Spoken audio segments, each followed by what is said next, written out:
মানুষের জীবনে সবসময় কিছু না কিছু ঘটে চলেছে। কখনো ভালো কিছু ঘটে, আবার কখনো দুর্ঘটনা ঘটে। এবার যখনই কোনো দুর্ঘটনা ঘটে, মানুষ ঈশ্বরের কাছে প্রার্থনা করে যে হে ঈশ্বর, আমাকে রক্ষা করুন, এই বিপদ থেকে আমাকে উদ্ধার করুন। বা সে সেই সমস্ত দোষ চাপিয়ে দেয় নিজের প্রারব্ধ, নিজের ভাগ্যের ওপর। কিন্তু যদি আপনি গভীরভাবে ভাবেন, তাহলে প্রত্যেক দুর্ঘটনা, বাধা এবং বিপদ আপনার জীবনে শুধু একটাই উদ্দেশ্য নিয়ে আসে, আপনাকে আরো যোগ্য করে তোলার জন্য। যদি আপনাদের একটা উদাহরণ দিই, বর্ষার ঋতুতে যখন প্রচন্ড মাত্রায় বৃষ্টি পড়ে, ছাদ থেকে জল পড়তে থাকে, তখন আপনি নিশ্চিত করে নেন, স্থির করে নেন যে এবার আমি এই ছাদকে নতুন করে বানিয়ে তুলব, আরো শক্তিশালী বানিয়ে তুলব, আরো দৃঢ় বানাবো। আপনার জীবনে যখন কোনো অসুখ করে, তারপর আপনি জীবনে আরো সাবধানী হয়ে যান, আরো সতর্ক হয়ে যান, স্থির করে নেন যে এটা যেন দ্বিতীয়বার না হয়, ঠিক কিনা? এই বিপদ, এই দুর্ঘটনা, এই সংকট, এগুলো জীবনে আসবে আপনাকে আরো শ্রেষ্ঠ করে তোলার জন্য। এবার এটা আপনার ওপর। আপনি একে ভাগ্যের পরিহাস বলে মনে করবেন, নাকি ঈশ্বরের সংকেত মনে করবেন, যিনি আপনাকে আরো শ্রেষ্ঠ করে তুলতে চান? সিদ্ধান্ত আপনারই। আসুন আর আমার সাথে ভালোবেসে বলুন, রাধা রাধা। এই সংসারে যখনই দুজন মানুষ একত্রিত হয়ে কোনো সমস্যার বিষয়ে আলোচনা করেন, তখন হয় সবার শেষে কোনো না কোনো সমাধান বের করেন বা কোনো না কোনো বিবাদ করেন। এই বিবাদ হলো মনুষ্য জীবনের সব থেকে বড় ঝামেলা, সব থেকে বড় সমস্যা। ভেবে দেখুন, এই বিবাদ কেন হয়? তখনই হয় যখন বার্তালাপ ঠিকমতো হয় না। আর বার্তালাপ ঠিকমতো কেন হয় না? কারণ বেশিরভাগ সময় মানুষ একটাই ভুল করে বসে। সামনের মানুষের কথা শোনেন, কিন্তু তার উত্তর দেবার জন্য, তার কথার মর্ম বোঝার জন্য নয়। কিন্তু যেদিন থেকে, যে মুহূর্ত থেকে আপনি এটা শিখতে শুরু করে দেবেন যে আমি অপরের কথা শুনব, কিন্তু সেটা বোঝার জন্য, তাকে উল্টে জবাব দেবার জন্য নয়, সেদিন থেকেই বিবাদের সমাপ্তি ঘটবে আর বার্তালাপ স্পষ্ট হয়ে যাবে। দেখুন, হয় সামনের মানুষের কথা বুঝতে শিখুন, বা নিজের বক্তব্য ভালোভাবে সামনের মানুষটাকে বুঝিয়ে বলুন। বার্তালাপ নাকি বিবাদ, আপনি কোনটা চান? সিদ্ধান্ত আপনার। আসুন আর আমার সাথে ভালোবেসে বলুন, রাধা রাধা। অনেক সময় আমাদের মনেই ভাবনা আসে যে আমাদের নিরীহ স্বভাবের সুযোগ নিয়ে এই সংসারের মানুষ শুধু আমাদের দুঃখই দেয়। কতবার এমন মনে হয় যে আমরা সবাইকে সাহায্য করার জন্য এগিয়ে যাই আর সকলে আমাদেরই দোষ দেয়। অনেক সময় এমন মনে হয় যে আমরা শুধুই সৎকর্ম করি, সকলের ভালো চাই, কিন্তু সকলে আমাদেরই বিষয়ে খারাপ কথা বলতে থাকে। দুঃখ হয়, কিন্তু আমাদের এটা ভেবে দেখা উচিত যে মানুষ আম গাছের গায়ে পাথর ছোড়ে, শাল গাছের গায়ে পাথর কেন ছোড়ে না? কারণ এই আম গাছে পাওয়া যায় মিষ্টি এবং সুস্বাদু ফল। অন্যদিকে শাল গাছ থেকে আমরা কি পাই? শুধুই কাঠ। তাই যদি আপনাকে কেউ কথা শোনায়, আপনাকে কোনো কিছুতে বাধ্য করার চেষ্টা করে, আপনার বিষয়ে অনুচিত কথা বলে, তাহলে নিশ্চয়ই আপনার মধ্যে এমন বিশেষ কিছু আছে যা তাদের মধ্যে নেই। নিজের মধ্যে আত্মবিশ্বাস বাড়িয়ে তুলুন, ধন্যাত্মক ভাব আনুন, সৎকর্ম করতে থাকুন, কোনো কটুতা এই মনে প্রবেশ করতে দেবেন না। এই মন সুপ্রসন্ন হয়ে বলবে, রাধা রাধা। এই হলো এক আম গাছ, আর খুব যত্ন সহকারে আমি এটা বড় করেছি। প্রথমে বীজ বপন করেছি, তারপর সিঞ্চন করেছি, তারপর এর থেকে অঙ্কুর বেরিয়েছে, তারপর দিন প্রতিদিন আমি এতে জল দিয়েছি। আস্তে আস্তে ওর পাতা বেরিয়েছে, তারপর ও একটা গাছের আকার ধারণ করেছে। এইভাবেই যদি প্রতিদিন আমি ওর দেখাশোনা করি, তাহলে নিশ্চিত রূপে এর শিকড় আরো দৃঢ় হবে এবং একটা বিশাল গাছের আকার ধারণ করবে, যার থেকে কিছু ডাল জন্ম নেবে, আর তাতে আমি পাবো কিছু মিষ্টি সুস্বাদু আম ফল। এবার আম তো সকলের প্রিয়, সকলের পছন্দের ফল, সকলে খেতে চান।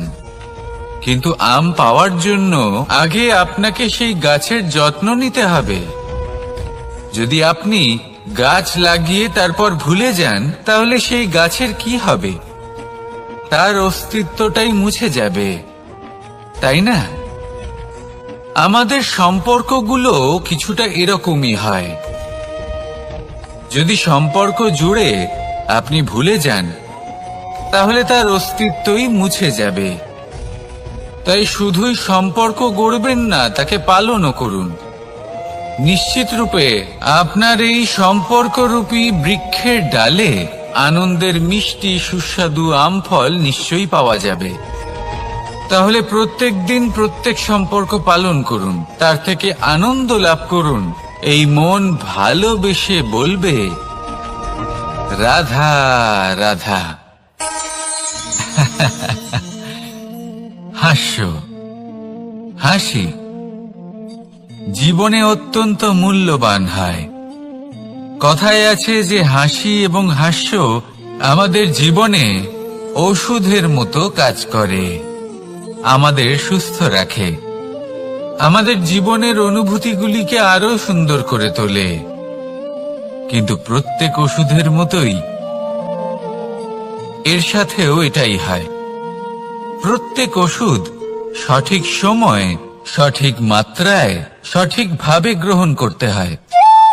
যদি এরকম না হয়, তাহলে এই ঔষধও শরীরের ক্ষতি করে দিতে পারে। এবার আপনি ভাবতে পারেন, হাসি থেকে কিভাবে ক্ষতি হতে পারে? আপনি যদি অন্য কারোর উপরে হাসেন, তাহলে হয়তো তার মনে কষ্ট হতে পারে, তার অন্তরের মিত্র হয়তো শেষ হয়ে যেতে পারে, আর অন্তরের শত্রু জেগে উঠতে পারে।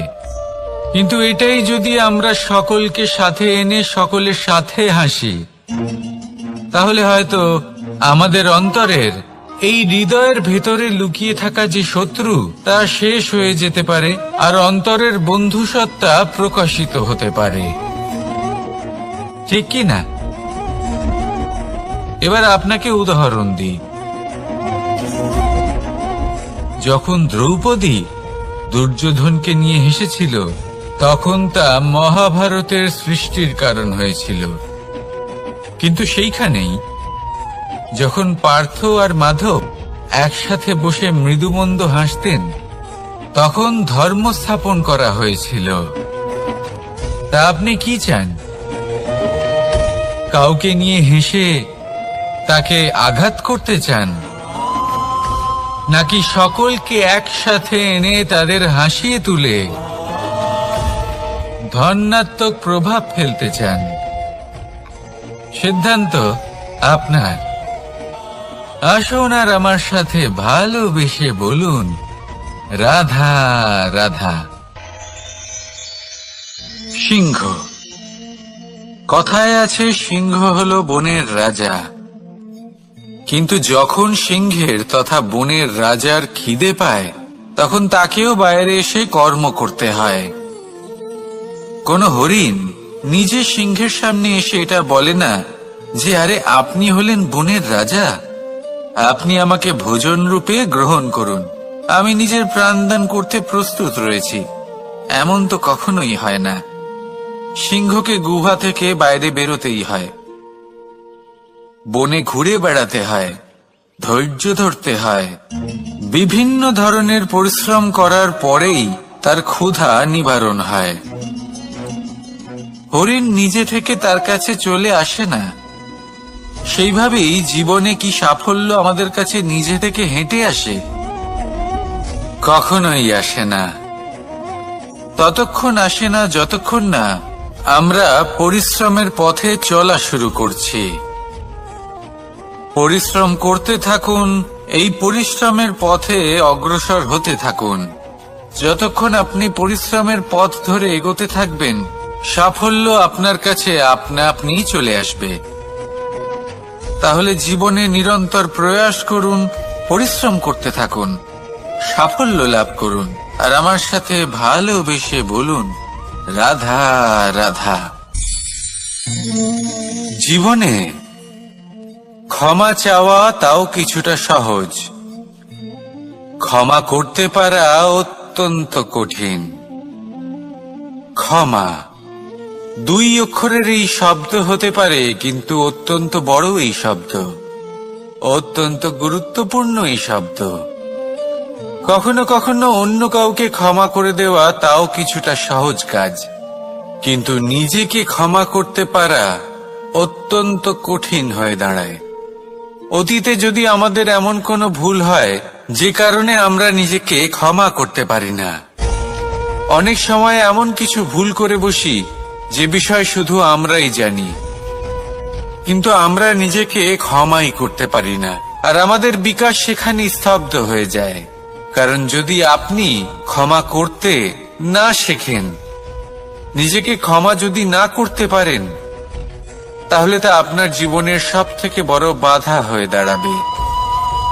সেই জন্য জীবনে অবশ্যই শিখুন যে কিভাবে নিজেকে ক্ষমা করতে হয়, আর শিখুন যে আগের করা ভুল আবার কি করে না করা যেতে পারে। এই মন হালকা হবে আর প্রসন্ন হয়ে বলবে, রাধা রাধা। আপনি কখনো কোনো সরোবরের দিকে তাকান, যার জল হলো শান্ত, স্থির।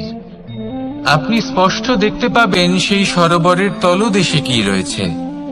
তাতে সাঁতরে বেড়াচ্ছে সুন্দর মাছ, চকচকে কিছু পাথর, স্বর্ণরূপী বালি, সবই আপনি দেখতে পাবেন।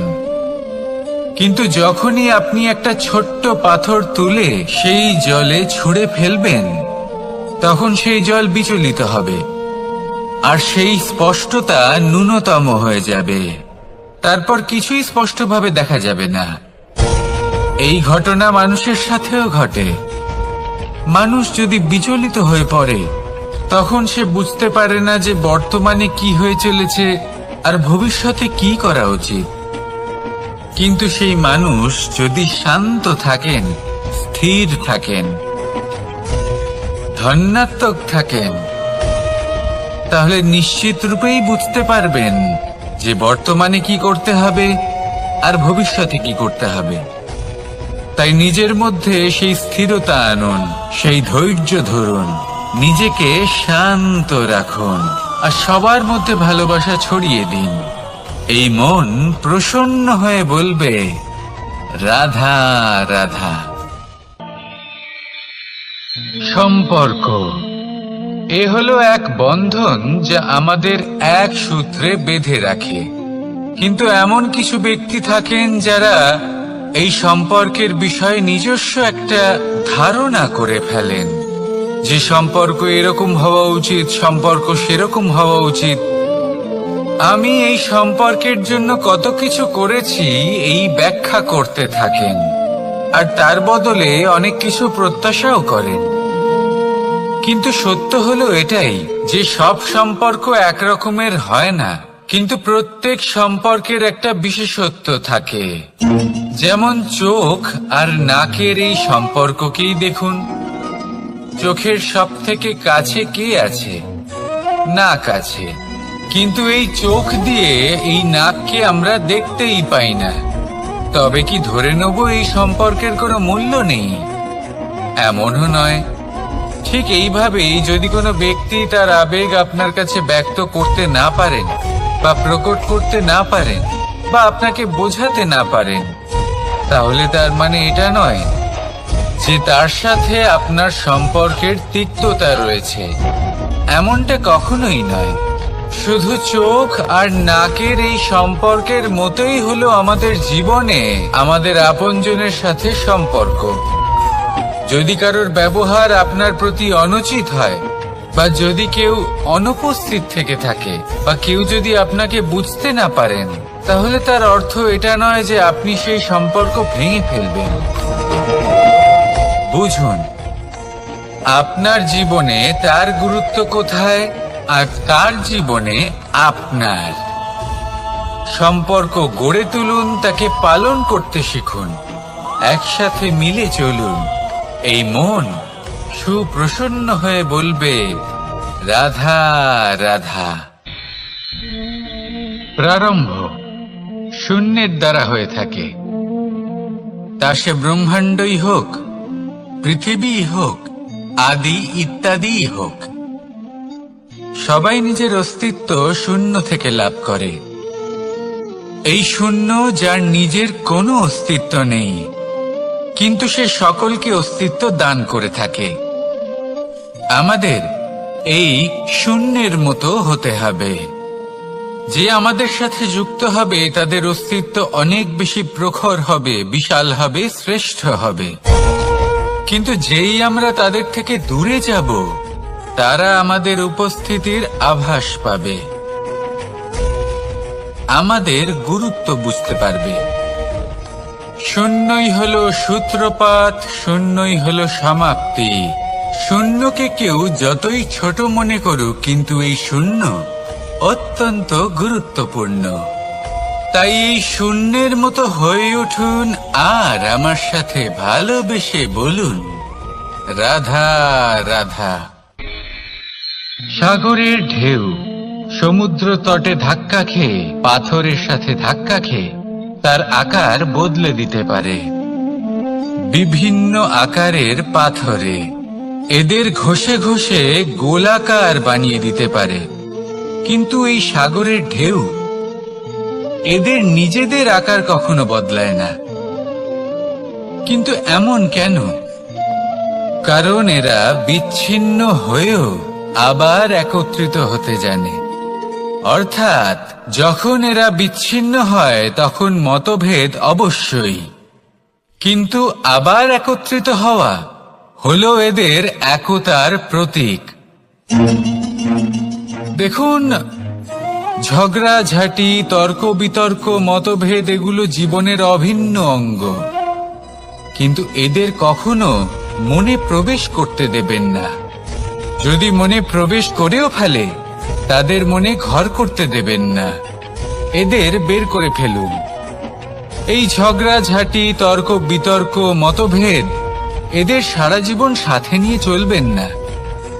যদি একসাথে নিয়ে চলতে চান, তাহলে সকলকে একসাথে নিয়ে চলুন, ঢেউয়ের মতো। একতায় বিশ্বাস রাখুন। একসাথে মিলে যদি এগোতে থাকেন, তাহলে অনেক দূর পৌঁছবেন। নয়তো শুধু দূরের কথা ভেবেই যাবেন। কি চান সেই সিদ্ধান্ত আপনারই। আসুন আর আমার সাথে ভালোবেসে বলুন, রাধা রাধা। এই সাগর হলো বিশাল। কথায় আছে যে জীবনের উৎপত্তি সাগর থেকেই হয়েছে। কথাটা ঠিকও। এই সাগরই আমাদের ভিন্ন ভিন্ন ধরনের বনস্পতি প্রদান করেন, মণি এবং মুক্ত প্রদান করেন। আমরা কতটা তুচ্ছ সেই বিষয়ে আমাদের উপলব্ধি ঘটান, আমাদের প্রেরণা প্রদান করেন, যাতে আমরাও সাগরের মতো বিশাল হয়ে উঠতে পারি। এই সাগরের অনেকগুলো গুণ আছে যা আমরা শিখতে পারি। আজ আমি কথা বলবো একটা বিশেষ গুণের বিষয়। বেশিরভাগ মানুষ মালিন্য, নোংরা পদার্থ, নোংরা বস্তু, অপদ্রব্য এই সাগরে ভাসিয়ে দেন। কিন্তু সাগর এই পদার্থ নিজের মধ্যে একত্রিত করে রাখেন না, এই সব নিজের ভেতর থেকে বাইরে বের করে দেন। এ হলো অত্যন্ত শ্রেষ্ঠ একটা গুণ। কিন্তু এই কাজকেও সার্থক করার জন্য সাগরেরও একটা তটের প্রয়োজন পড়ে, যেখানে সাগর এই সব বস্তু বাইরে বের করে ফেলতে পারে। আর মানুষও ভিন্ন কিছু নন। দেখুন, মানুষেরও তো একটা তটের প্রয়োজন পড়ে। এই তট, তিনি হয়তো আমাদের গুরু হতে পারেন, আমাদের মা বাবা হতে পারেন, ভাই বা মিত্র হতে পারেন, বা হয়তো সেই সমস্যাগুলি যার থেকে আমরা দূরে পালিয়ে যাচ্ছি। কারণ যখন আপনি এই সমস্যাগুলির সম্মুখীন হবেন, শেষ পর্যন্ত আপনি শিক্ষাই পাবেন। সব থেকে বেশি গুরুত্বপূর্ণ এই মনকে পবিত্র রাখা। আর তার জন্য একটাই উপায় আছে, এই মন তার মন্থন করা। যদি এই মনের মন্থন করেন তাহলে পূর্ণরূপে পবিত্র হবেন। আর এই মন, আপনি তো জানেনই, প্রসন্ন হয়ে বলবে রাধা রাধা। নেকড়ে, নেকড়ের বিষয়ে আমরা সকলে জানি। ওরা খুবই নিষ্ঠাবান এবং অত্যন্ত সতর্ক থাকেন। ছোট ছোট মূর্খতা করে বসেন। এনারা হাড় চিবোতে খুব ভালোবাসেন, কিন্তু চিবোতে চিবোতে এদের মাড়ি ছড়ে যায়। সেখান থেকে রক্তপাত হতে থাকে। সেই রক্ত ওনারা পান করেন, আর ওনাদের মনে হয় এই রক্ত হাড় থেকেই পাচ্ছেন। ওনারা ভাবেন যে এই হাড় চিবিয়ে আমরা আনন্দ লাভ করছি, কিন্তু আসল সত্য হলো এটাই যে ওনারা নিজেদেরই ক্ষতি করছেন। আমরা মানুষ, আমাদের সাথেও এমনটাই হয়। কখনো কখনো ভুলবশত আমরা এমন কোনো কাজ করি, আর আমাদের মনে হয় যে আমরা বাইরে থেকে আনন্দ লাভ করছি, কিন্তু সত্য হলো এটাই যে আমরা শুধুই ক্ষতিগ্রস্ত হচ্ছি। এটা হলো খুব বড় একটা শিক্ষা, যা আমাদের শেখা উচিত। তা হলো এটা যে আমাদের বোঝা উচিত যে কখন আমরা লাভবান হচ্ছি আর কখন ক্ষতিটাকেই লাভ বলে মনে করছি। এই শিক্ষা যদি আপনি প্রাপ্ত করতে পারেন, তাহলে এই সংসারে আপনার থেকে বেশি প্রসন্ন আর কেউ থাকবেন না। তাহলে আসুন আর আমার সাথে ভালোবেসে বলুন রাধা রাধা। মানুষের জীবনে তিনটি গুণ অত্যন্ত প্রয়োজনীয়: শ্রদ্ধা, বিনম্রতা, যোগ্যতা। যদি জ্ঞান লাভ করতে চান তাহলে শ্রদ্ধার প্রয়োজন। যদি মান লাভ করতে চান তাহলে স্বভাবে বিনম্র হওয়া প্রয়োজন। আর যদি মনোবাঞ্ছিত স্থান লাভ করতে চান তাহলে যোগ্যতার প্রয়োজন। বিষয়টা সহজ। শ্রদ্ধা আপনাকে জ্ঞান দেবে, নম্রতা আপনাকে মান, আর যোগ্যতা উচিত স্থান দেবে। কিন্তু যদি আপনি এই তিনটি গুণ সম্মিলিত করেন, তাহলে এমন কিছু লাভ করবেন যা এই সব কিছুর থেকে অনেক ঊর্ধ্বে: সম্মান। আর এ হলো সেই সম্মান যা প্রত্যেক মানুষের নিজের জীবনে লাভ করতে চেষ্টা করা উচিত। কারণ এই হলো সেই সম্মান যার কারণে আপনি চলে যাওয়ার পরেও এই সংসার আপনাকে ভালোবাসবে আর মনে রাখবে। আসুন এসে বলুন রাধা রাধা। বনের মধ্যে যদি আপনি কোনো বিষাক্ত সাপ দেখেন তাহলে কি করবেন? আপনি তখনই তার থেকে দূরে পালাতে চেষ্টা করবেন। আর এটা কেন করবেন? নিজের রক্ষার্থে। এই কথা আমি নয় মেনে নিলাম, কিন্তু নিজের জীবনে এটা করেন না কেন? আপনি যেখানেই যান, যে স্থানেই যান না কেন, প্রত্যেক সময় প্রত্যেক মুহূর্তে এমন বিষাক্ত সাপ আপনি অবশ্যই খুঁজে পাবেন। আর সেই সাপ নয় যাদের আপনি বনে খুঁজে পাবেন। এরা হলো সেই সাপ যা আপনাকে পাপ করতে বাধ্য করবে। আপনার অন্তরের বাসনা, ক্রোধ, অহংকার, লোভ, ঈর্ষা এদের বৃদ্ধি ঘটাবে। দেখুন, বনের এই সাপ আপনাকে একবার ছেড়ে দিতেও পারে, ছোবল নাও মারতে পারে, কিন্তু এই যে পাপরূপী সাপ আছে তা অবশ্যই ছোবল মারবে।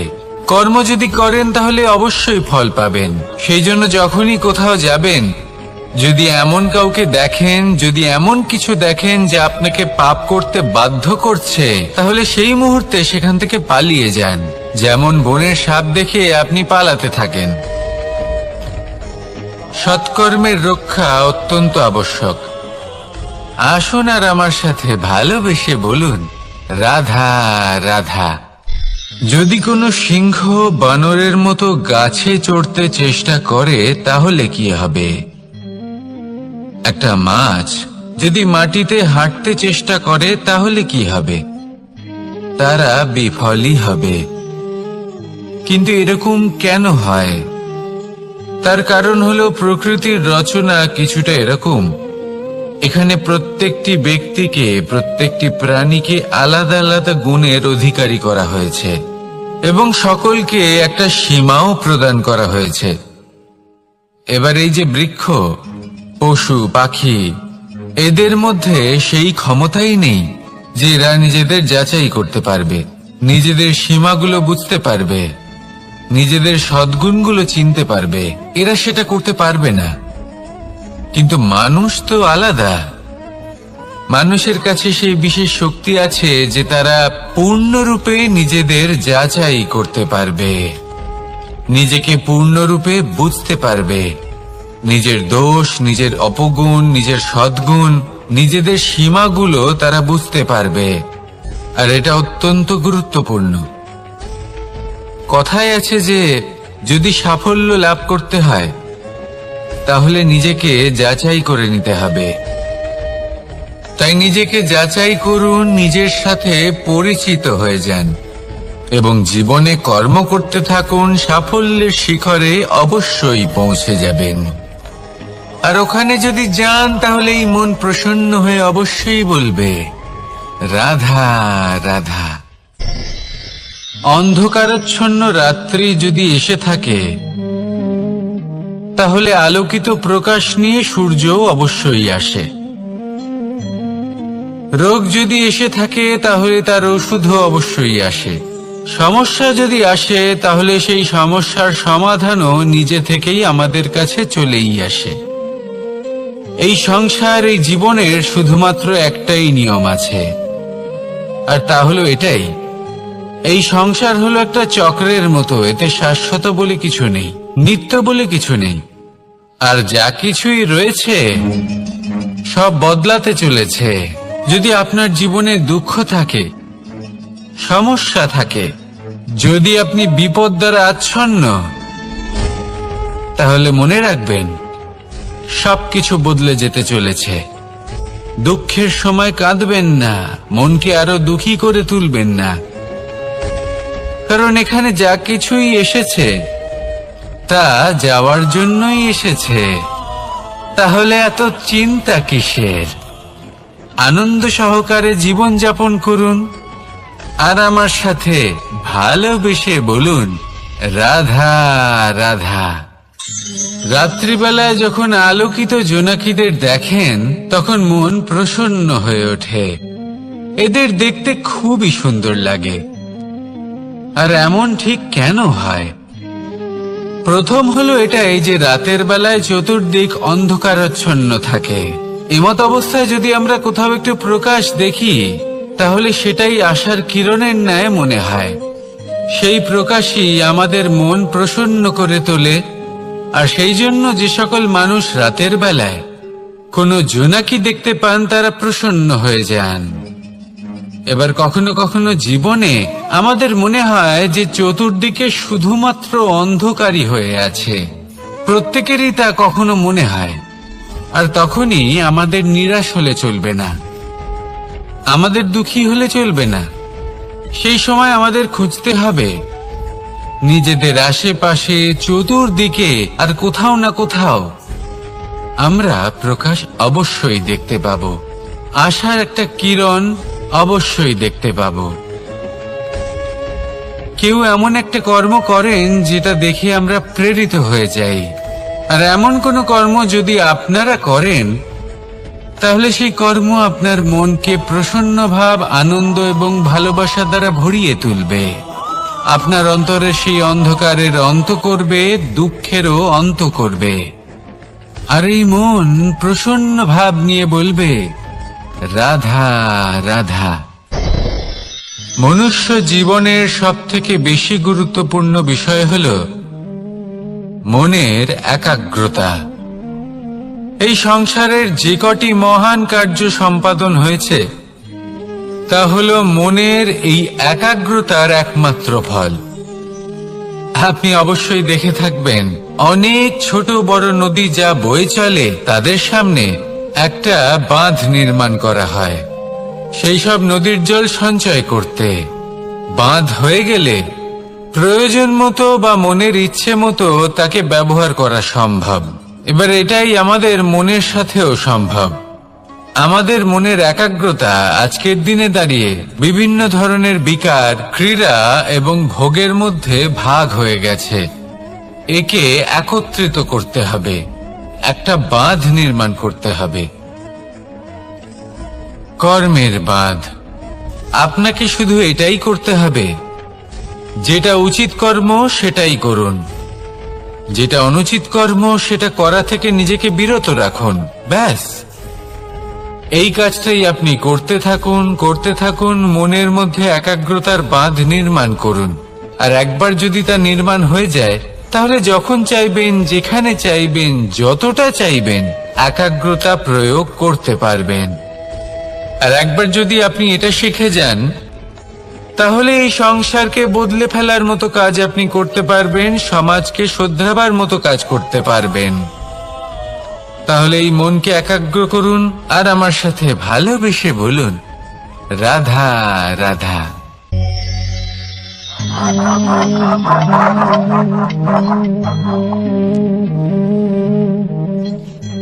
কোন ব্যক্তিকে নিশ্চয়ই দেখেছেন যিনি নিজে কাঠ কাটার এই কাজে নিপুণ এবং অভিজ্ঞ। এবার আপনারা দেখবেন যে তার মনোযোগ সমস্ত কাঠের ওপর থাকে না, তার মনোযোগ থাকে শুধুমাত্র একটা কাঠের ছোট্ট একটি অংশের ওপর, যেখান থেকে তার টুকরো করা হচ্ছে। কিন্তু সেটা উনি কেন করেন? যদি এটা উনি না করেন তাহলে সেই কাঠ সঠিক পদ্ধতি এবং তাড়াতাড়ি কাটা যাবে না। জীবনেও তাই হয়ে থাকে। আপনি হয়তো কোনো লক্ষ্য স্থির করেছেন বা পথ নির্বাচন করেছেন বা কাজ স্থির করেছেন যেটা আপনি করেই ছাড়বেন। তাহলে নিজের সম্পূর্ণ মনোযোগ শুধুমাত্র তার উপর কেন্দ্রীভূত করুন। যদি আপনার মন এদিক ওদিক তাকাতে থাকে, অস্থির হয়ে পড়ে, বিচলিত হয়ে পড়ে, যদি তা হয়ে থাকে তাহলে আপনি অবশ্যই অসফল হবেন। তাই কর্মঠ থাকুন, নিরন্তর কর্ম করতে থাকুন এবং পূর্ণ মনোযোগ দিয়ে নিজের কাজ করুন। নিজের পথে অগ্রসর হন বা নিজের লক্ষ্য প্রাপ্ত করতে চেষ্টা করুন। তারপর দেখুন কি হয়, কিভাবে উচিত পথে এবং তীব্র গতিতে আপনার লক্ষ্য আপনার কাছেই পৌঁছে যায়। আর আপনার এই মন প্রসন্ন হয়ে বলে, রাধা রাধা। কখনো কোনো নদীকে দেখেছেন? একই আকার, একই স্থান, শুধু প্রবাহিত হতে থাকে। এর মধ্যে কখনো কোনো অপদ্রব্য ফেলে দেখুন, দেখবেন সেটা বেশিক্ষণ সেখানে থাকে না। সেটা নদীর সাথে বইতে থাকে আর বয়ে যেতে যেতে সাগরে সমাহিত হয়ে যায়, আর শেষ পর্যন্ত সাগর সেটাকে তটে ফেলে দেয়। কিছুটা এমন হওয়া উচিত আমাদের বিচারধারাও। এক স্থানে তা স্থগিত হওয়া উচিত নয়। আজ আমরা দুই ধরনের ব্যক্তির বিষয়ে কথা বলবো। প্রথম জন হলেন যে প্রয়োজনের থেকে অনেক বেশি পরিমাণ ধন উপার্জন করে থাকেন। তার কাছে ততটা ধন থাকে যতটা তার প্রয়োজনও নেই, তারপরেও আরো ধন উপার্জন করতে চেষ্টা করতে থাকেন। সকল সম্ভব চেষ্টা করেন, সকল সম্ভব কর্ম করেন, তা সে উচিত কর্ম হোক বা অনুচিত। তাতে তাদের কিছুই যায় আসে না। তারা শুধুই এই সংসারের সকল সুখ ভোগ করতে চান, সকল স্বাচ্ছন্দ্য লাভ করতে চান। আজীবন তারা প্রচেষ্টাই করতে থাকেন। এবার এই করতে গিয়ে তারা ভারাক্রান্ত হয়ে সমস্যার সম্মুখীন হন। এনাদের সমগ্র জীবন এই চেষ্টাতেই চলে যায়, জীবন যাপন করার বদলে। অন্যদিকে আরেকজন ব্যক্তি, যিনি জানেন তার প্রয়োজন কতটুকু, আর শুধুমাত্র সেই পরিমাণ ধন অর্জন করেন, তার থেকে বেশি একটুও নয়। উনি যদি দুবেলা খেতে পান, মাথা গোজার ঠাঁই পেয়ে যান, সেটাই পর্যাপ্ত। তাতেই তিনি আনন্দে জীবন যাপন করেন, না কোনো বৃথা চিন্তা করেন, না কোনো বৃথা কষ্ট করেন। এবার আমি আপনাদের জিজ্ঞেস করব, এই দুই ব্যক্তির মধ্যে আপনি কোন ব্যক্তি হতে চাইবেন? বেশিরভাগ মানুষ এটাই বলবেন যে আমরা সেই দ্বিতীয় মানুষ হতে চাই যারা সন্তুষ্ট। কিন্তু যদি মন দিয়ে দেখেন, আপনিও সেই কর্মই করছেন যা প্রথম ব্যক্তি করেন। আপনারা সবসময় চেষ্টা করে চলেছেন, এটাও লাভ করতে হবে, ওটাও লাভ করতে হবে, আমার এটারও প্রয়োজন, ওটারও প্রয়োজন। আপনি অনেক কিছু লাভ করেছেন, কিন্তু প্রশ্ন এটাই যে আপনার কি সেই সবকিছুর প্রয়োজন রয়েছে? এর উত্তর আপনার অন্তর মনে রয়েছে। আপনার মন জানে যে আপনার প্রয়োজন কতটুকু। সেখানে গিয়ে দেখুন। সন্তুষ্টি মানুষকে আনন্দ দেয়। মানুষ যতটা সন্তুষ্ট হবে, ততটাই সে আনন্দ লাভ করবে। এবার আপনাকে এই সিদ্ধান্ত নিতে হবে যে আপনি কখন আর কোথায় সন্তুষ্টি লাভ করবেন, কত কিছু লাভ করার পরে সন্তুষ্ট হবেন। এই উত্তর আপনি মন থেকে পাবেন। এই সমাজের চাহিদায় জড়িয়ে নিজেকে বিভ্রান্ত করবেন না। নিজের অন্তরের এই মিথ্যে অহংবোধকে প্রশ্রয় দিতে গিয়ে যদি আপনি এরকম প্রয়াস করতে থাকেন, তাহলে জীবনযাপন কখন করবেন? থেমে যান, শান্ত হয়ে যান, নিজের অন্তর মনে নিমজ্জিত হয়ে দেখুন যে সন্তুষ্টি কোথায়। এই সন্তুষ্টি লাভ করুন। এই মন প্রসন্ন হয়ে বলবে, রাধা রাধা।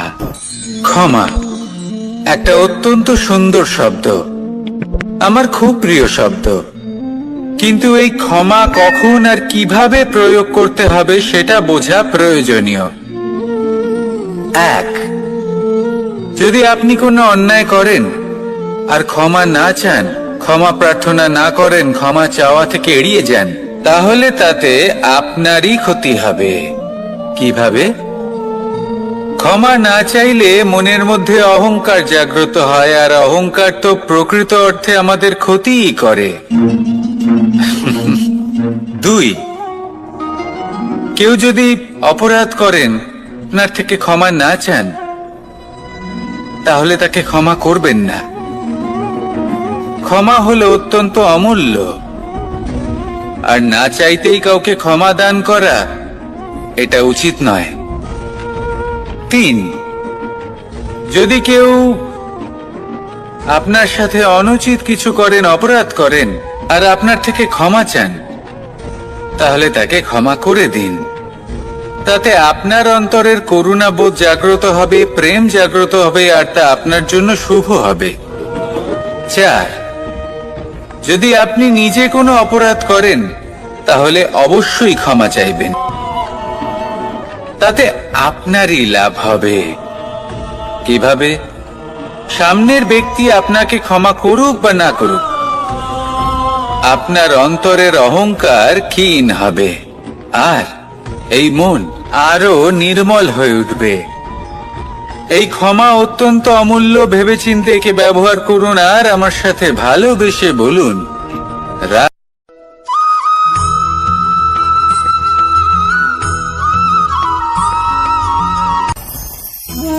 ভোজন। এবার ভোজন সংগ্রহ করার জন্য মানুষ কি না করেন, সব সময় চেষ্টা করতে থাকেন। ফসল উৎপাদনের জন্য অনেক পরিশ্রম করতে থাকেন, কিন্তু অনেক সময় অনেক পরিশ্রম করার পরেও ফসল ভালো উৎপাদন হয় না। এর কারণ কি? কারণ হলো এটাই যে আপনি পরিশ্রম হয়তো অনেক করেছেন, কিন্তু আপনার নজর তো সেই বীজের দিকে ছিলই না যা আপনি রোপণ করেছেন। সেই জন্য সবসময় কোনো বীজ রোপণ করার আগে তাকে পরখ করে দেখুন, তা অত্যন্ত আবশ্যক। আর সেইভাবেই যখনই কোনো কর্মের প্রশ্ন আসে, তাহলে সেখানে শুধুমাত্র পরিশ্রম যথেষ্ট নয়। সেই কাজের প্রতি আপনার কর্তব্য কি, আপনার উদ্দেশ্য কি, সেটা জানা হলো অত্যন্ত গুরুত্বপূর্ণ। তাই কর্ম করুন, কিন্তু সেই কর্মের প্রতি আপনার যা উদ্দেশ্য তার মাহাত্ম্য বুঝতে চেষ্টা করুন। তাহলে আসুন আমার সাথে ভালোবেসে বলুন, রাধা রাধা।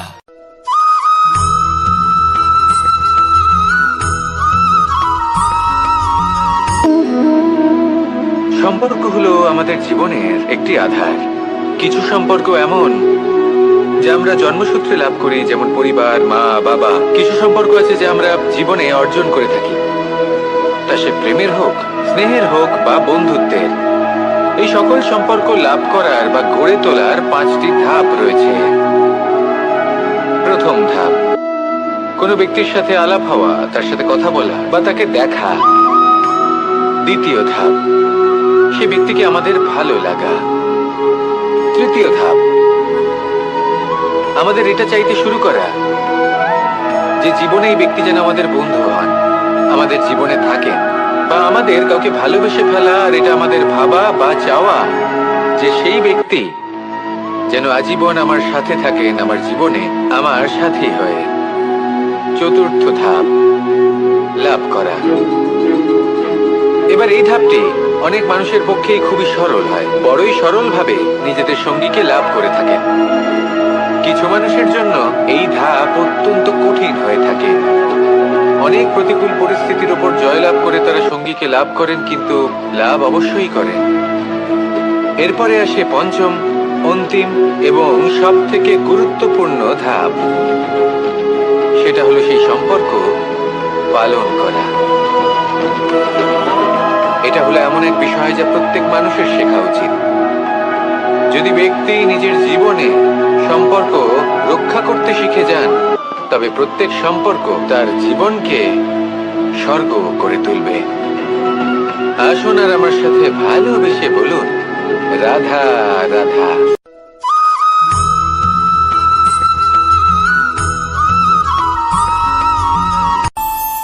আমাদের মনে যখন কোনো প্রশ্ন ওঠে, কোনো দ্বন্দ্ব জাগে, তখন আমরা যাই আমাদের গুরুর কাছে, আমাদের আরাধ্যের কাছে গিয়ে জিজ্ঞেস করি।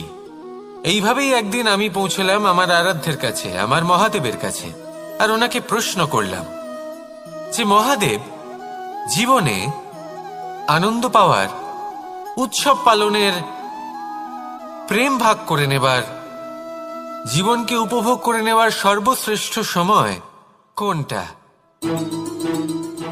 মহাদেব হাসলেন আর উনি বললেন, জীবনে উৎসব পালনের সব থেকে শ্রেষ্ঠ দিন হলো মৃত্যুর ঠিক আগের দিনটা।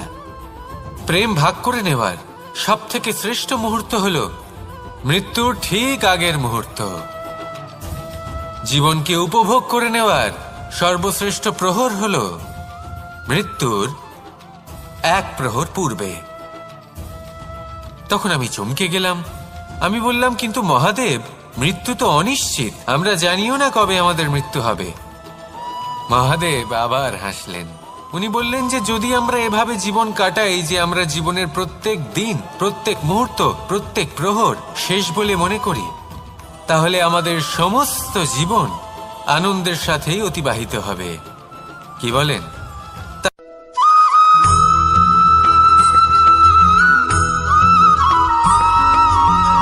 এই সংসারে কোনো বস্তু হোক বা ব্যক্তি হোক, তার একার গুরুত্ব কিন্তু খুব বেশি নয়। একটা উদাহরণ হিসেবে বৃষ্টির ফোঁটাকে ভেবে দেখুন।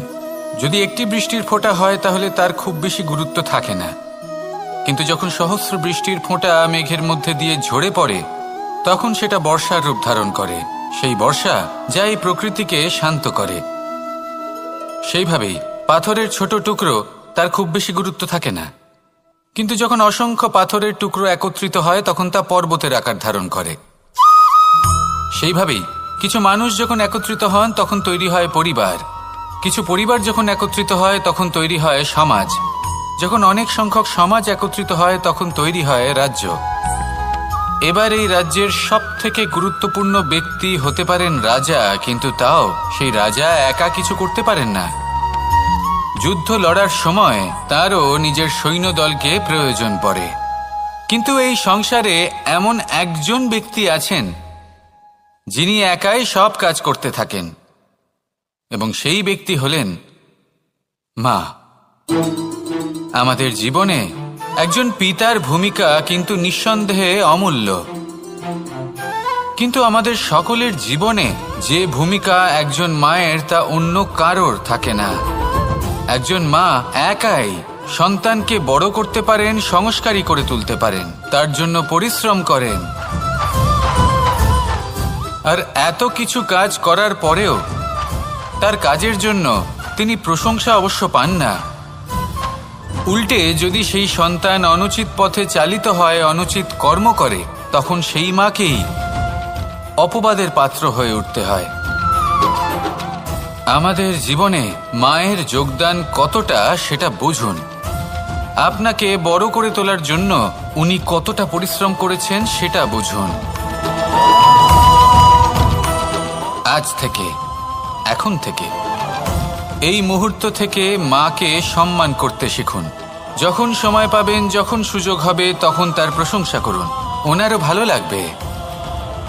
আর মায়ের এই মমতার জন্য, তার এই ভূমিকার জন্য আসুন সবাই মিলে আমরা তাকে প্রণাম করি,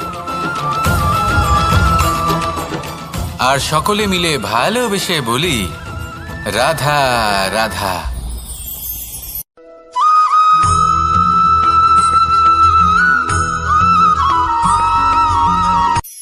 এই সংসারে সাফল্য লাভ করার জন্য জ্ঞানের প্রয়োজন হয়, পরিশ্রমের প্রয়োজন হয়, দৃঢ় নিষ্ঠার প্রয়োজন হয়, নিরন্তর চেষ্টা করা প্রয়োজনীয়। কিন্তু আরো কিছু আছে যা অত্যন্ত প্রয়োজনীয় এবং গুরুত্বপূর্ণ। তা হলো ভালো বন্ধু। তাদের থাকা অত্যন্ত প্রয়োজনীয়। যদি ভালো বন্ধু থাকে তাহলে সময় এলে তারা ঢাল হয়ে আপনাকে সুরক্ষা করবেন। সময় এলে অস্ত্রের মতো শত্রুকে সংহারও করবেন। যদি তিনি জ্ঞানী হন, তাদের মধ্যে সদ্গুণ থাকে, তাহলে এই সব গুণ আপনার মধ্যেও প্রবেশ করবে। তাহলে সাফল্যের জন্য ভালো বন্ধু পাওয়া অত্যন্ত প্রয়োজনীয়। কিন্তু শুধু বন্ধু কেন, ভালো শত্রুও থাকা প্রয়োজনীয়। এবার আপনি ভাববেন, এ আমি কি বললাম? যদি আপনার জীবনেও ভালো অর্থাৎ শক্তিশালী শত্রু থাকে, তাহলে আপনিও শক্তিশালী হতে থাকবেন। এই শত্রু আপনাকে প্রেরিত করবে আরো বেশি শক্তিশালী হয়ে ওঠার। কখনো কোনো হরিণকে দেখুন, তীব্র গতিতে দৌড়তে থাকে। কেন তীব্র গতিতে দৌড়য়? এই কারণে নয় যে কোথাও তার জন্য মধুর ঘাস অপেক্ষা করে রয়েছে, না। সে এই কারণে তীব্র গতিতে দৌড়য় কারণ সেটা না করলে তার পেছনে একটি সিংহ আছে যে ওকে নিজের ভোজন করে ফেলবে। তাই জীবনে বিপদ, সংকট, এই সবকিছুও হলো অত্যন্ত গুরুত্বপূর্ণ। তার সম্মুখীন হতে শিখুন আর আমার সাথে ভালোবেসে বলুন, রাধা রাধা।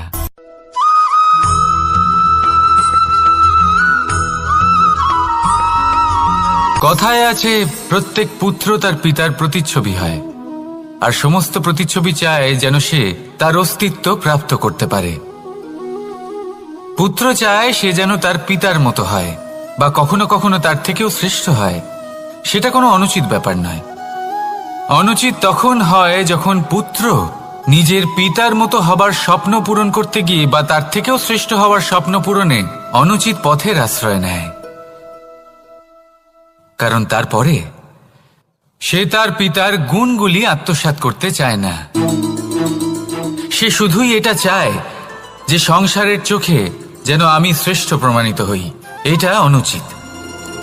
সংসারে এমন অনেক মানুষ আছেন যারা এই কারণে শ্রেষ্ঠ হওয়ার চেষ্টা করেন যাতে তার পরিবারের, তার পিতার সম্মান বৃদ্ধি পায়।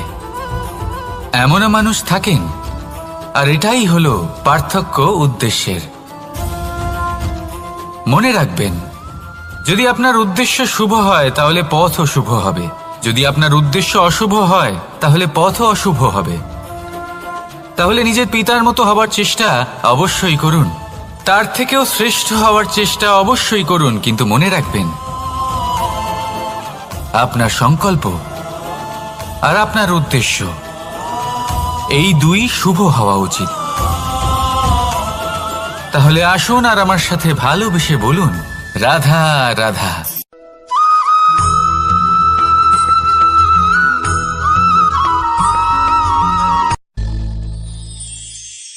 শিশিরের বিন্দু পাতার ওপর পড়ে আর তার গায়ে লেগে থাকে।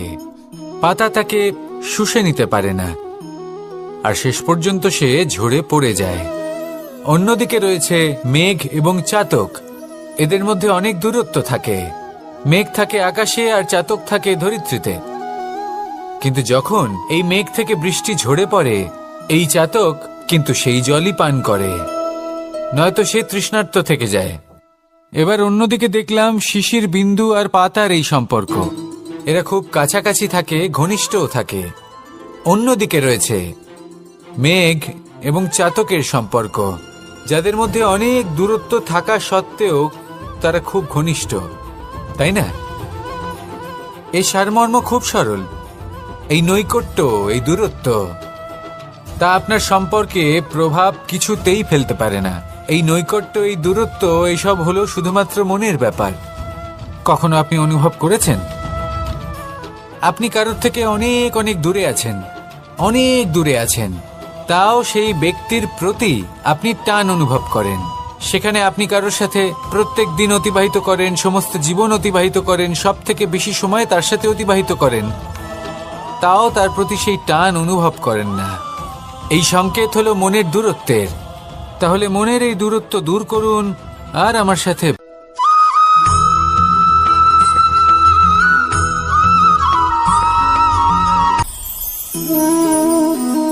শক্তি এক অত্যন্ত বিচিত্র বস্তু, বা বলতে পারেন অনুভূতি।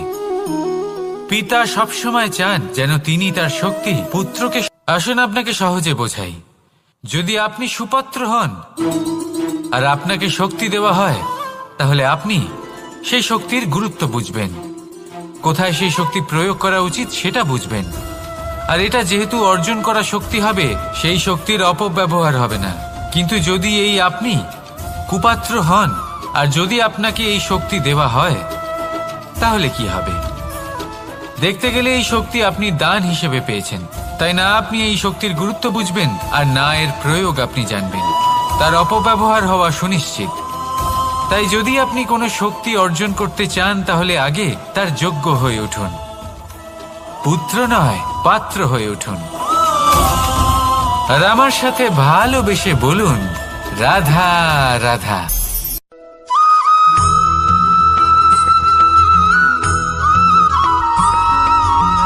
ভালো, শুধু ওনাদের কঠোর ব্যবহার দেখলে আমরা একটু ভয় পেয়ে যাই। এবার ওনাদের এই কঠোর ব্যবহার আমাদের ভালো না লাগলেও অত্যন্ত আবশ্যক, কারণ মাতার থেকে আমরা যে শক্তি লাভ করি তা যেন নিয়ন্ত্রণ হারিয়ে বিধ্বংসী না হয়ে ওঠে। আমরা যেন কোনো কুপথে না চলে যাই, আমরা কখনো যেন দোষ না করে ফেলি। শুধু সেই জন্য পিতা এবং গুরু একটু কঠোর হয়ে ওঠেন, এবং ওনাদের এই কঠোর আচরণ ভবিষ্যতে গিয়ে আমরা অবশ্যই বুঝতে পারি। জীবনে কিছু বছর আমরা এগিয়ে যাই আর তারপর আমরা বুঝতে পারি যে বাবা এবং গুরু আমাদের যথেষ্ট ভালোবাসতেন, কিন্তু ওনাদের ভালোবাসার বহিঃপ্রকাশ আলাদা। প্রয়োজনীয় হলো এটা দেখার, এটা বোঝার যে শুরু থেকে আমাদের প্রতি ওনাদের আচরণ কেমন ছিল। ওনাদের কঠোর হওয়ার পেছনে ওনাদের ভালোবাসাটা বোঝার চেষ্টা করুন, ওনাদের চিন্তাটা বোঝার চেষ্টা করুন। ওনাদের পথপ্রদর্শনের আড়ালে আপনার ভবিষ্যতের জন্য যে পরিকল্পনা ওনারা করেছেন সেটা বোঝার চেষ্টা করুন। তখন আপনারা বুঝতে পারবেন ওনাদের ভালোবাসাকে। আপনার মনের মধ্যে আপনা থেকেই ওনাদের প্রতি সম্মান জেগে উঠবে। নিজের পিতা এবং নিজের গুরু এই দুজনের প্রতি কৃতজ্ঞতা প্রকাশ করুন আর আমার সাথে ভালোবেসে বলুন, রাধা রাধা।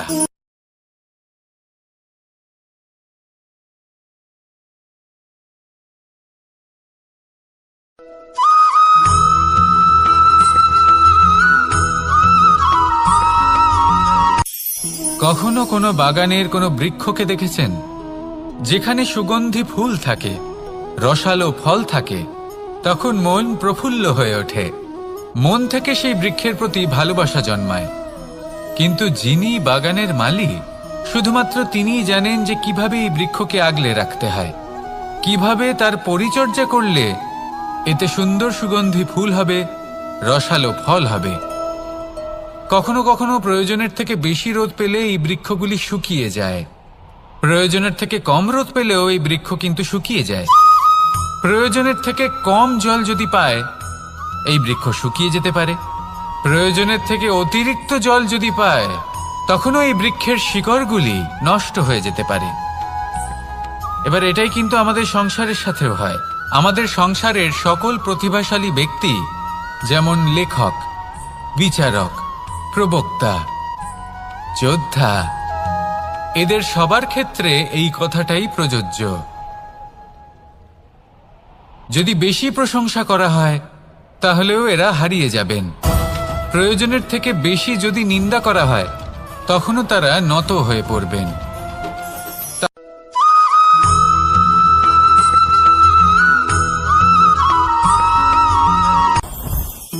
জীবনে কিছু শেখা অত্যন্ত গুরুত্বপূর্ণ। এবার কি কি শিখতে হবে, সেই সব শেখানোর জন্য অনেক শিক্ষক রয়েছেন। কিন্তু কি শিখবেন না আর কি করবেন না, এটা আমাদের নিজের অভিজ্ঞতা দিয়ে শিখতে হয়। কিন্তু তার মানে এটা নয় যে যদি আপনাকে শিখতে হয় যে আগুনের তাপ কতটা, আপনাকে আগুনের মধ্যে হাত দিতে হবে। না, অন্য কারোর অভিজ্ঞতা দ্বারাও শিখতে পারেন। প্রশ্ন শুধুমাত্র একটাই যে আপনি কি শিখতে চান নাকি চান না। যদি আপনি এটাই ভাবেন যে আমি শুধুই নিজের অভিজ্ঞতা দ্বারাই শিখতে চাই, তাহলে জীবনকাল ছোট মনে হবে, অনেক কিছুই শিখতে পারবেন না। তাই নিজের সাথে সাথে বড়দের অভিজ্ঞতার দ্বারাও শেখা শুরু করে দিন। এই সংসারের অভিজ্ঞতা দ্বারা শিখতে শুরু করে দিন। আর এটা নিশ্চিত রূপে শেখা আবশ্যক যে কখন কি করবেন না, কোথায় থামতে হবে আর কোথায় থামবেন না। তাহলে আসুন আর আমার সাথে ভালোবেসে বলুন, রাধা রাধা।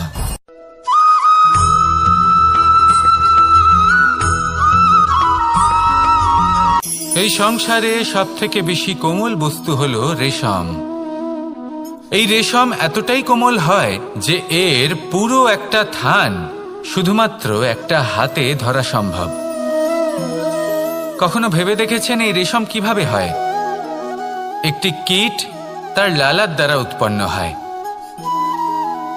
এই কীট সেই রেশমকে পাক দিতে থাকে, পাক দিতেই থাকে, আর আস্তে আস্তে তার মধ্যেই জড়িয়ে পড়ে। শেষে ওর এই সুন্দর অমূল্য সৃষ্টি রেশমের এই সুতো, তার নির্মাণ কার্য পূর্ণ হয়। কিন্তু তাতেই ও নিজে বন্দী হয়ে যায়। নিজেরই মায়াজালের এই বন্দী গৃহে নিজেই ফেঁসে যায়। এবার এই সুতোকে ব্যবহারযোগ্য করে তোলার জন্য এই কীটগুলিকে এই কবচের সাথেই ফুটন্ত জলে ফেলে দেওয়া হয়। এই সংসারে যদি আমাদের স্বপ্ন এই সংসারের দুঃখ হরণ করার জন্য, এই সংসারে সুখ বিতরণ করার জন্য হয়, তবেই আমাদের প্রগতি সম্ভব।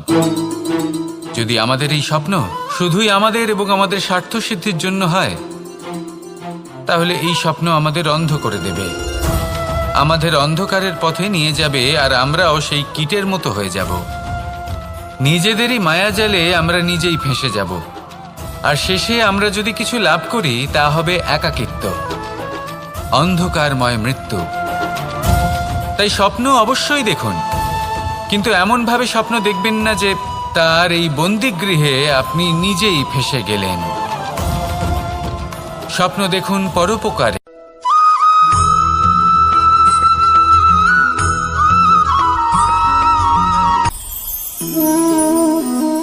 শক্তি এক অত্যন্ত বিচিত্র বস্তু, বা বলতে পারেন অনুভূতি। পিতা সবসময় চান যেন তিনি তার শক্তি পুত্রকে। আসুন আপনাকে সহজে বোঝাই। যদি আপনি সুপাত্র হন আর আপনাকে শক্তি দেওয়া হয়, তাহলে আপনি সেই শক্তির গুরুত্ব বুঝবেন, কোথায় সেই শক্তি প্রয়োগ করা উচিত সেটা বুঝবেন। আর এটা যেহেতু অর্জন করা শক্তি হবে, সেই শক্তির অপব্যবহার হবে না। কিন্তু যদি এই আপনি কুপাত্র হন আর যদি আপনাকে এই শক্তি দেওয়া হয়, তাহলে কি হবে? দেখতে গেলে এই শক্তি আপনি দান হিসেবে পেয়েছেন, তাই না আপনি এই শক্তির গুরুত্ব বুঝবেন আর না এর প্রয়োগ আপনি জানবেন। তার অপব্যবহার হওয়া সুনিশ্চিত। তাই যদি আপনি কোনো শক্তি অর্জন করতে চান, তাহলে আগে তার যোগ্য হয়ে উঠুন, পুত্র নয় পাত্র হয়ে উঠুন। আর আমার সাথে ভালোবেসে বলুন, রাধা রাধা।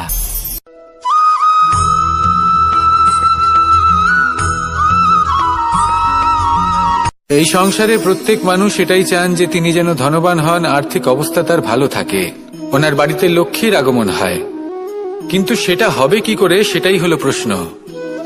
কেউ বলেন যে যদি পরিশ্রম করো তাহলে ধন অর্জন সম্ভব, কেউ বলেন যে যদি বিদ্যা লাভ হয় তবেই ধন অর্জন সম্ভব, কেউ বলেন যে যদি বলশালী হও তবেই সম্পন্ন থাকবে। ভালো কথা, যদি তাই হয়ে থাকে, তবে দিনমজুর সারা দিন পরিশ্রম করেন, তিনি কেন ধনী হন না? অনেকজন বিদ্বান মানুষ আছেন এই সংসারে, তারা কেন ধনবান হন না? অনেক সংখ্যক বলশালী ব্যক্তি আছেন, তাদের কাছে ধন নেই কেন? তাদের কেন ধনের অভাব হয়? আবার এমনও কিছু মানুষ আছেন যারা পরিশ্রম করেন, তারা দিনমজুর, কিন্তু তারা ধন অর্জন করতে পারেন। কিছু বিদ্বান ব্যক্তি আছেন যাদের কাছে অধিক মাত্রায় ধন রয়েছে, কয়েকজন বলশালী ব্যক্তি রয়েছেন যাদের কাছে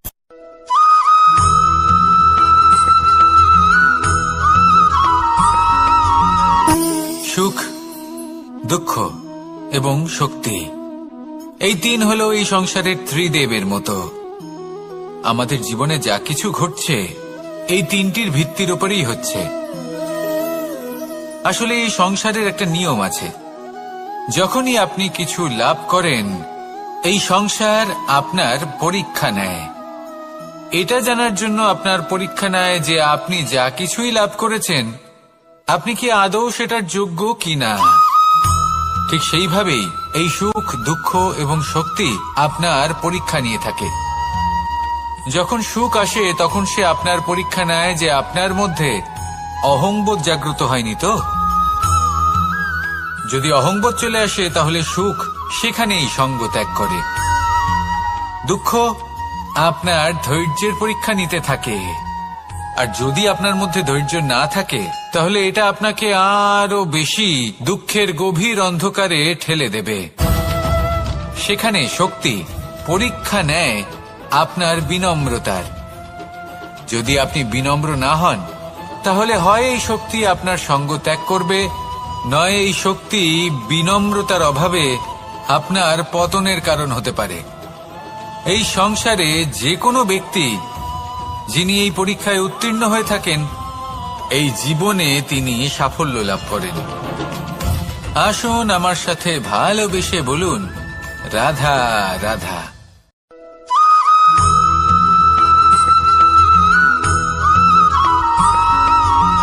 পঞ্চতত্ত্বের মধ্যে দ্বিতীয় তত্ত্ব হল ধরণী, ভূমি, যাকে আমরা ধরণী মাতা বলি। এই ধরণী ধৈর্য ধারণ করে, আর এর ওপরেই আমাদের সমগ্র সংসার নির্ভরশীল। কারণ এই ভূমি সহ্য ক্ষমতা রাখে, এর সহ্য ক্ষমতা হল অপরিসীম। সন্তান যতই আঘাত প্রদান করুক না কেন, প্রেম পূর্বক সহ্য করে, আর তার বদলে অমূল্য রত্ন প্রদান করে। সন্তান যদি হাল চালায়, তাহলে তার বদলে তাকে অন্ন প্রদান করে। এটাই হলো ধরণী। এবার এর থেকে আমরা কি শিক্ষা পেতে পারি? এটাই যে কারোর জন্য কিছু করা বা কাউকে কিছু দেওয়া মনে কোনো কামনা ছাড়াই।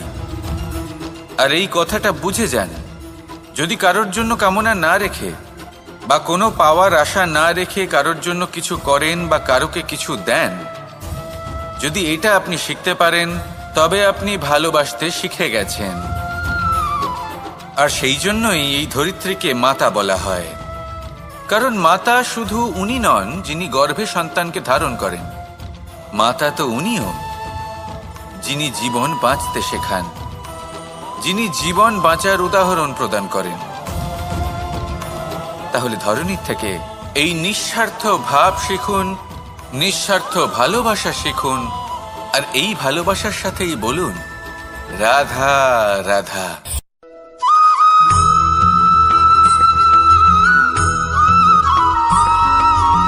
মানুষ জন্মগ্রহণ করে, তার সাথে ভয়েরও জন্ম হয়। ছোটবেলা থেকেই আমাদের মনে কোনো না কোনো প্রকারের ভয় থেকেই যায়। কেউ এই বিষয়ে ভয় পায় যে তার কোনো বস্তু তার থেকে দূরে চলে যাবে, কেউ এই বিষয়ে ভয় পায় যে আমি নিজেকে হারিয়ে ফেলব, কেউ এই ভেবে ভয় পায় যে আমার প্রিয়জনেরা তারা যেন আমার থেকে দূরে না চলে যায়, কেউ এই ভেবে ভয় পায় যে আমরা যেন পথ না হারিয়ে ফেলি, আদি ইত্যাদি। কিন্তু সত্যি কথা বলতে ভেবে দেখুন এই ভয় বাস্তবে কি? শুধুই একটা মনস্থিতি, আর কিছুই নয়। যা কিছু আপনি জীবনে পেয়েছেন তা একদিন আপনাকে হারাতে হবে। এই জীবন হলো আপনারই, কিন্তু তাও একদিন সমাপ্ত হবে। তাই ভয় পেয়ে কি লাভ? এই ভয় শুধু আপনাকে জীবনযাপন করা থেকে বাধা দিচ্ছে, আর কিচ্ছু নয়। পথ হারিয়ে ফেললেই বুঝতে পারবেন যে নতুন পথ কিভাবে বানাতে হয়। কিছু মানুষকে জীবন থেকে হারালে তবেই আপনি বুঝবেন যে আপনার আপনজনকে। এই ভয়ের কারণে ভীত হয়ে থাকবেন না। এই তারা নক্ষত্র অন্ধকারের অভাবে গুরুত্ব হারায়। শিবকেও মহাদেব হওয়ার জন্য বিষপান করতে হয়েছিল।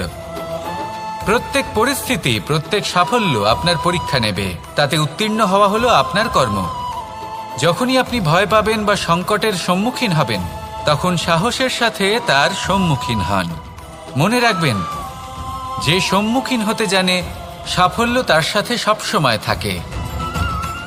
আসুন আর আমার সাথে ভালোবেসে বলুন রাধা রাধা।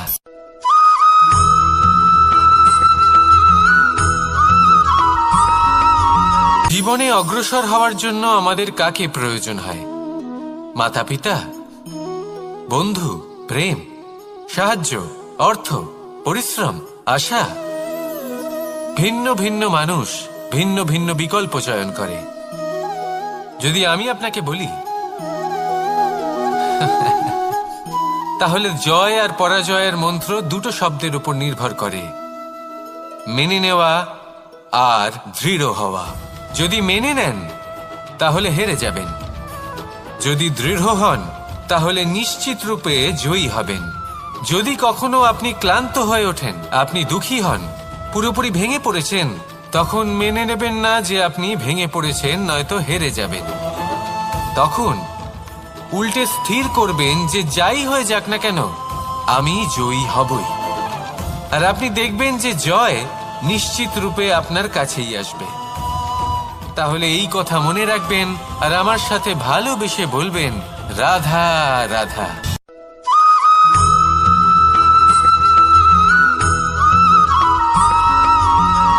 এই সংসারে কোনো বস্তু হোক বা ব্যক্তি হোক, তার একার গুরুত্ব কিন্তু খুব বেশি নয়।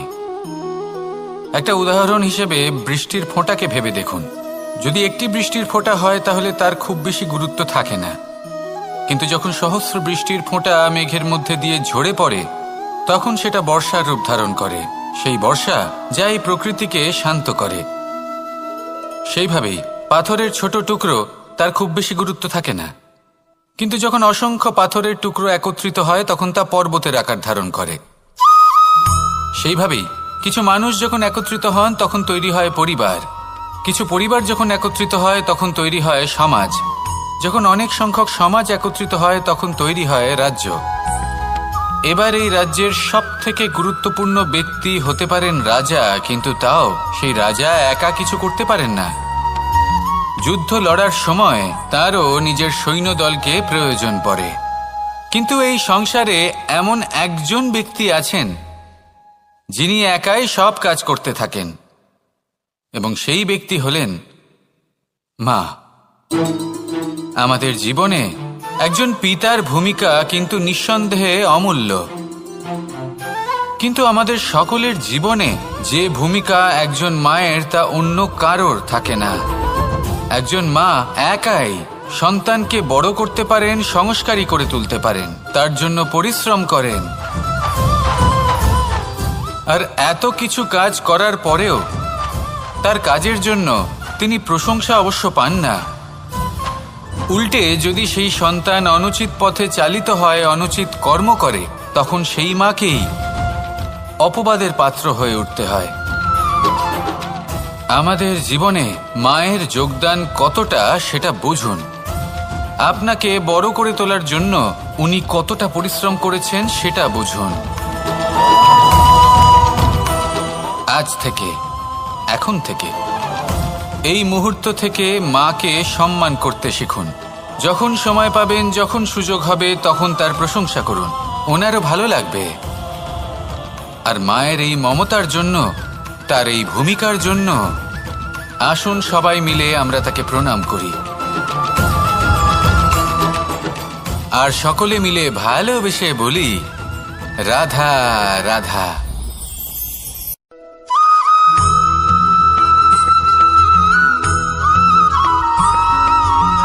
এই সংসারের সবথেকে গুরুত্বপূর্ণ তত্ত্ব কোনটা? প্রথম হলো সময়। জন্ম থেকে মৃত্যু পর্যন্ত এই যে সময়, এটাই তো হলো জীবন। দ্বিতীয় হলো জীবন, যাতে আমরা সময়ের সদ্ব্যবহার করি, শ্রেষ্ঠ থেকে শ্রেষ্ঠতর কাজ করার চেষ্টা করি। বহু বছরের এই পরম্পরা, এই সংস্কৃতিকে এগিয়ে নিয়ে যাওয়ার চেষ্টা করি। এই সংসারে আমরা অংশগ্রহণ করতে চেষ্টা করি। তৃতীয় হলো ধন, সেই ধন যা প্রত্যেক ব্যক্তি অর্জন করতে চেষ্টা করেন। এবার এই তিনটি তত্ত্বের মধ্যে একটা সামঞ্জস্য আছে, সমান ব্যাপার আছে। সে ধনই হোক বা সময় হোক বা হোক জীবন। আর সেই সমান ব্যাপার হলো যে যদি আপনি এটা গণনা করতে থাকেন তাহলে তা কমতে থাকে, যদি আপনি এটা ব্যবহার করেন তাহলে তা বাড়তে থাকে। একে সংগঠিত করে রাখতে চেষ্টা করলে এ হাত থেকে ফসকে যায়, কিন্তু যদি আপনি একে সামলে রাখতে শিখে যান তাহলে এমন কাজ করবেন যাতে সংসারের সাথে সাথে পরবর্তী প্রজন্ম লাভবান হবে। যদি কিছু শিখতে চান তাহলে সামলাতে শিখুন, গণনা করা বা সংগঠিত করা নয়। আসুন আর আমার সাথে ভালোবেসে বলুন, রাধা রাধা।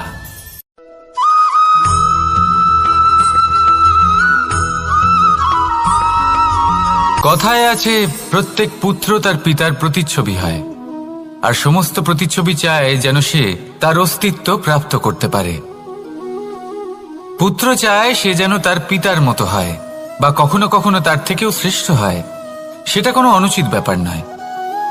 অনুচিত তখন হয় যখন পুত্র নিজের পিতার মতো হবার স্বপ্ন পূরণ করতে গিয়ে বা তার থেকেও শ্রেষ্ঠ হওয়ার স্বপ্ন পূরণে অনুচিত পথের আশ্রয় নেয়। কারণ তারপরে সে তার পিতার গুণগুলি আত্মসাৎ করতে চায় না। সে শুধুই এটা চায় যে সংসারের চোখে যেন আমি শ্রেষ্ঠ প্রমাণিত হই। এটা অনুচিত। সংসারে এমন অনেক মানুষ আছেন যারা এই কারণে শ্রেষ্ঠ হবার চেষ্টা করেন যাতে তার পরিবারের, তার পিতার সম্মান বৃদ্ধি পায়। এমনও মানুষ থাকেন, আর এটাই হলো পার্থক্য উদ্দেশ্যের। মনে রাখবেন, যদি আপনার উদ্দেশ্য শুভ হয় তাহলে পথও শুভ হবে, যদি আপনার উদ্দেশ্য অশুভ হয় তাহলে পথও অশুভ হবে। তাহলে নিজের পিতার মতো হবার চেষ্টা অবশ্যই করুন, তার থেকেও শ্রেষ্ঠ হওয়ার চেষ্টা অবশ্যই করুন, কিন্তু মনে রাখবেন আপনার সংকল্প আর আপনার উদ্দেশ্য এই দুই শুভ হওয়া উচিত। তাহলে আসুন আর আমার সাথে ভালোবেসে বলুন, রাধা রাধা।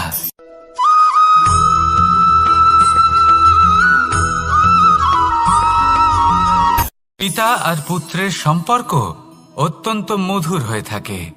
পিতা স্বপ্ন দেখেন, তাকে পূর্ণ করার সকল সম্ভাব্য চেষ্টা করেন, কিন্তু তাও অনেক সময় ওনার স্বপ্ন অপূর্ণ থেকে যায়। তখন পিতা ভাবেন যে স্বপ্ন উনি পূর্ণ করতে পারেননি, ওনার সন্তান তা অবশ্যই পূরণ করবে। যে স্থানে উনি কখনো পৌঁছতে পারেননি সেই স্থানে ওনার পুত্র অবশ্যই পৌঁছবে। পিতা নিজের সন্তানের ভবিষ্যৎ নিয়ে সেই স্বপ্ন দেখেন, আর যখন সেই সন্তান সামনে এগোতে থাকে তখন তার দুঃখ হয় না, বরং গর্ব হয়। ওনার ভালো লাগে এটা দেখে যে ওনার সন্তান অনেক উন্নতি করছে। কিন্তু যখন সন্তান নিজের অভিভাবকের শক্তি দেখে, তার যশ দেখে হিংসা করতে থাকে, সমস্যা সেইখানেই শুরু হয়। সেই জন্য সকল সন্তানকে এটা মনে রাখতে হবে, দেখুন, পুত্র হবার সুবাদে, এক সন্তান হবার সুবাদে এটা হলো আপনার অধিকার যে আপনি আপনার পিতার থেকে বেশি উন্নতি করবেন। আপনার পিতাও এটাই চান, কিন্তু সুস্থভাবে এটা করুন। একটা রেখা টেনে নিন যাতে আপনি তাতে এগোতে পারেন আর আপনার পিতার তাতে গর্ববোধ হয়, আর সেই বিষয়ে দুঃখ না হয় যে আমার সন্তান আমাকেই ছোট করার চেষ্টা করছে। ইতিহাস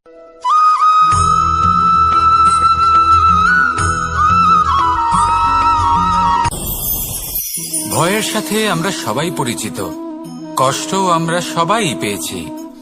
কখনো কখনো আমরা অসুস্থ হয়ে পড়ি, আর এমন সময় হলে মাতার মমতা, কখনো বাবার স্নেহ, কখনো বন্ধুদের পাশে থাকার অনুভূতি আমাদের রোগ নিরাময়ে সাহায্য করে। কখনো যদি আমরা নিরাশ হয়ে পড়ি, তখন যদি আমাদের কোনো আপনজন আমাদের দুটো ভালো কথা বলে, তখন আমাদের মনোবল বেড়ে যায়। ঠিক তেমন সংসারের এই রঙ্গমঞ্চে যদি আপনি পীড়িত অনুভব করেন, কিছু শুভ কথা আলোচনা করুন, কিছু স্তুতি গান করুন, কিছু মুহূর্তের জন্য হলেও নিজের ইষ্টদেবের কথা স্মরণ করুন আর প্রার্থনা করুন।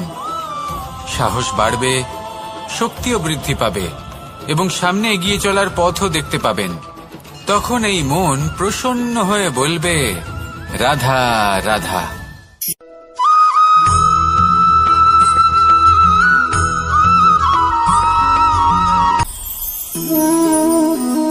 শক্তি এক অত্যন্ত বিচিত্র বস্তু, বা বলতে পারেন অনুভূতি। পিতা সবসময় চান যেন তিনি তার শক্তি পুত্রকে। আসুন আপনাকে সহজে বোঝাই। যদি আপনি সুপাত্র হন আর আপনাকে শক্তি দেওয়া হয়, তাহলে আপনি সেই শক্তির গুরুত্ব বুঝবেন, কোথায় সেই শক্তি প্রয়োগ করা উচিত সেটা বুঝবেন। আর এটা যেহেতু অর্জন করা শক্তি হবে, সেই শক্তির অপব্যবহার হবে না। কিন্তু যদি এই আপনি কুপাত্র হন আর যদি আপনাকে এই শক্তি দেওয়া হয়, তাহলে কি হবে? দেখতে গেলে এই শক্তি আপনি দান হিসেবে পেয়েছেন, তাই না আপনি এই শক্তির গুরুত্ব বুঝবেন আর না এর প্রয়োগ আপনি জানবেন। তার অপব্যবহার হওয়া সুনিশ্চিত। তাই যদি আপনি কোনো শক্তি অর্জন করতে চান, তাহলে আগে তার যোগ্য হয়ে উঠুন।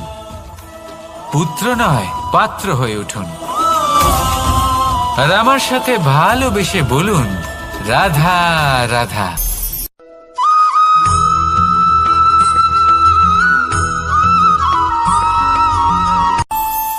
আমাদের মনে যখন কোনো প্রশ্ন ওঠে, কোনো দ্বন্দ্ব জাগে, তখন আমরা যাই আমাদের গুরুর কাছে, আমাদের আরাধ্যের কাছে গিয়ে জিজ্ঞেস করি। এইভাবেই একদিন আমি পৌঁছলাম আমার আরাধ্যের কাছে, আমার মহাদেবের কাছে, আর ওনাকে প্রশ্ন করলাম যে মহাদেব, জীবনে আনন্দ পাওয়ার, উৎসব পালনের, প্রেম ভাগ করে নেবার, জীবনকে উপভোগ করে নেওয়ার সর্বশ্রেষ্ঠ সময় কোনটা? মহাদেব হাসলেন আর উনি বললেন, জীবনে উৎসব পালনের সব থেকে শ্রেষ্ঠ দিন হল মৃত্যুর ঠিক আগের দিনটা। প্রেম ভাগ করে নেওয়ার সব থেকে শ্রেষ্ঠ মুহূর্ত হল মৃত্যুর ঠিক আগের মুহূর্ত। জীবনকে উপভোগ করে নেওয়ার সর্বশ্রেষ্ঠ প্রহর হল মৃত্যুর এক প্রহর পূর্বে। তখন আমি চমকে গেলাম। আমি বললাম, কিন্তু মহাদেব, মৃত্যু তো অনিশ্চিত, আমরা জানিও না কবে আমাদের মৃত্যু হবে। মহাদেব আবার হাসলেন।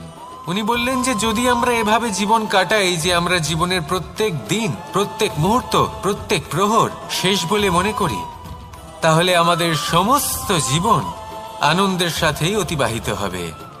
কি বলেন?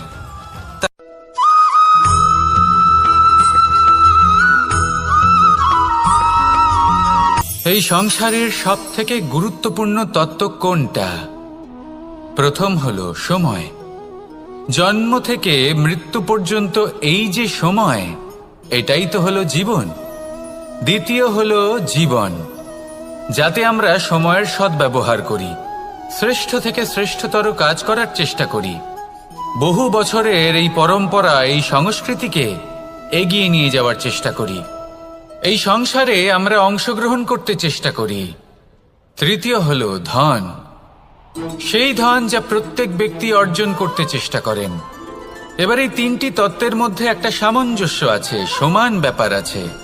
সে ধনই হোক বা সময় হোক বা হোক জীবন। আর সেই সমান ব্যাপার হলো যে যদি আপনি এটা গণনা করতে থাকেন তাহলে তা কমতে থাকে, যদি আপনি এটা ব্যবহার করেন তাহলে তা বাড়তে থাকে। একে সংগঠিত করে রাখতে চেষ্টা করলে এ হাত থেকে ফসকে যায়, কিন্তু যদি আপনি একে সামলে রাখতে শিখে যান তাহলে এমন কাজ করবেন যাতে সংসারের সাথে সাথে পরবর্তী প্রজন্ম লাভবান হবে। যদি কিছু শিখতে চান তাহলে সামলাতে শিখুন, গণনা করা বা সংগঠিত করা নয়। আসুন আর আমার সাথে ভালোবেসে বলুন, রাধা রাধা।